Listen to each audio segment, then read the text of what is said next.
Sepatah kata dari alumni Timur Tengah oleh Ustadz Profesor Dr. Haji Abdul Somad, LC.MA.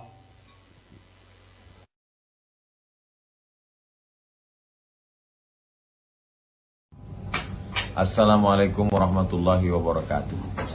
Alhamdulillahi rabbil alamin wa bihi nasta'in ala umurid dunya waddin. Wassalatu wassalamu ala al-qairil ghurril muhajjalin sayyidina wa maulana Muhammadin wa ala alihi wa sahbihi wa man tabi'ahu ila yaumiddin. Yang sama-sama kita hormati Al-Mukarram guru kita Abi Zahrul yang saat ini sedang bersama dengan saya. Para asatiz, para abi, para abu, para tengku yang tak dapat saya sebutkan satu persatu. Tentu saja yang berbahagia para khirij, alumni yang diwisuda pada kesempatan ini dari Ma'had Ali Mudi Masjid Raya Nangro Aceh Darussalam, Republik Indonesia. Pertama, bahwa saya amat sangat merasa terhormat diberikan kesempatan untuk memberikan sepatah dua patah kata di hadapan orang-orang yang sangat berbahagia. Berbahagia di dunia, berbahagia di akhirat. A'udzubillahi minasyaitonirrajim. Yarfa'illahu alladhina amanu minkum walladhina utul ilma darajat. Dan diriwayatkan pula dalam hadis, man kharaja fi talabil ilmi fahuwa fi sabilillah hatta yarji'a. Di tengah orang yang berbahagia ini, saya diberikan kesempatan. Hanya Allah yang dapat membalas. Jazakumullahu khairal jazak.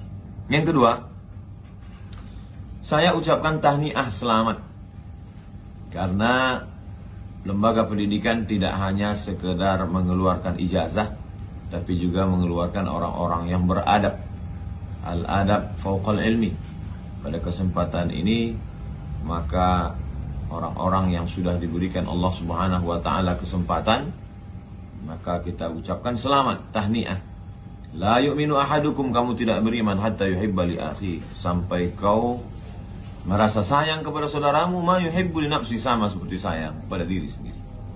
Hari ini saya ikut merasa senang karena saya sayang dengan saudara-saudara saya, sayang karena seiman, sayang karena sama-sama waman ahsanu qawlan mimman da'a ila Allah, sama-sama mengajak umat ke jalan Allah. Poin yang ketiga, saya pernah belajar di Institut Agama Islam Negeri, pernah belajar di Al-Azhar, pernah belajar di Universiti Kebangsaan Malaysia, pernah belajar di Darul Hadis, pernah belajar di Durman Islamic University. Tujuan saya menceritakan ini bukan ingin membanggakan, tidak, na'udzubillah. Saya hanya ingin bercerita bahwa ternyata masing-masing lembaga ini ada kekurangan, ada kelebihan. Saya pernah belajar di Institut Agama Islam Negeri, bagaimana materi ini dipaksa mesti selesai 1 semester 16 tatap muka, 2 SKS, potong pertemuan pertama, potong mid semester, potong ujian akhir semester, tinggal 13. Mohon maaf, apalah yang bisa kita pelajari dari 13 tatap muka? Lalu kemudian basic juga kita tidak punya kemampuan. Jadi banyaklah kawan-kawan saya yang tamat dari pondok pesantren, yang sudah belajar, mereka belajar pondok pesantren modern, sudah belajar fikih perbandingan mazhab. Apa yang kalian baca di kelas 6 dulu? Bidayatul Mujtahid wa Nihayatul Muqtasid, Imam Ibn Rushd. Tiba-tiba ketika kami semester 1 diajak lagi membuka, mohon maaf, fikih Islam Sulaiman Rashid. Fikih ini baik, tapi untuk pemula. Sedangkan mereka yang udah, jadi dia belajar tuh mau tak mau saja. Sementara yang dari pondok Mustafawiyah merasa sudah belajar kitab fikih mazhab Syafi'i, lalu kemudian membaca itu ya sekedar untuk dapat nilai saja. Dulu itu tahun 1996, 25 tahun yang lalu, seperempat abad yang lalu. Tapi hari ini anak-anak pesantren, Masya Allah, mereka yang sudah belajar dari mulai matan Al-Ajurrumiyah, naik kepada Kawakib Durriyah, naik kepada Imriti, naik kepada Alfiyah Ibn Malik, naik kepada Syarah Ibn Aqil. Maka setelah itu mereka kemana kami melanjutkan?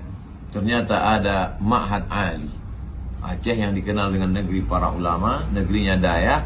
Maka tidak lagi ada alasan untuk tidak melanjutkan pendidikan.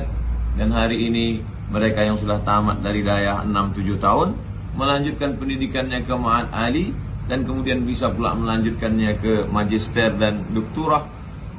Level-level tidak pernah berhenti untuk belajar, terus belajar.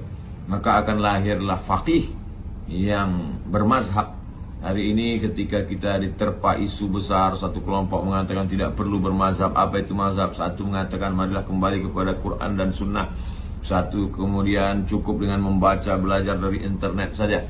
Maka Aceh insya Allah akan menjadi sumber, akan menjadi mata air. Karena belajar dari mulai matan takrib, naik ke Fathul Qarib, naik sampai ke atas, sampai kepada I'anah, sampai kepada Al-Majmu' Syarah Muhazzab. Setelah dikuasai ini mazhab Syafi'i, runut, lengkap dengan sanad-sanad keilmuannya dalam bidang nahwu, sharaf, balaghah, ma'ani, bayan. Dalam bidang akidah, Asy'ari, Abul Hasan al-Asy'ari. Dalam bidang fikih, mazhab Syafi'i dengan tetap menghormati mazhab Hanafi, mazhab Maliki, mazhab Hambali. Kemudian dalam bidang suluk adalah tasawuf yang sunni, bertarekat, bertasawuf sunni, tasawuf ahlus sunnah wal jamaah. Maka ini kesempatan luar biasa bagi putra-putri pelanjut tongkat estafet jihad mujahid fisabilillah di bumi Nangro Aceh Darussalam. Dan tidak menutup kemungkinan, karena posisi ini dekat, saudara kita dari Malaysia, dari Brunei Darussalam, dari Semenanjung, dari manapun berada, bisa mengambil ilmu di bumi Nangro Aceh Darussalam. Berkah selalu, saya ucapkan sekali lagi tahniah, selamat. Semoga bermanfaat buat umat, agama, nusa dan bangsa. Terima kasih. Wassalamualaikum warahmatullahi wabarakatuh. Waalaikumsalam.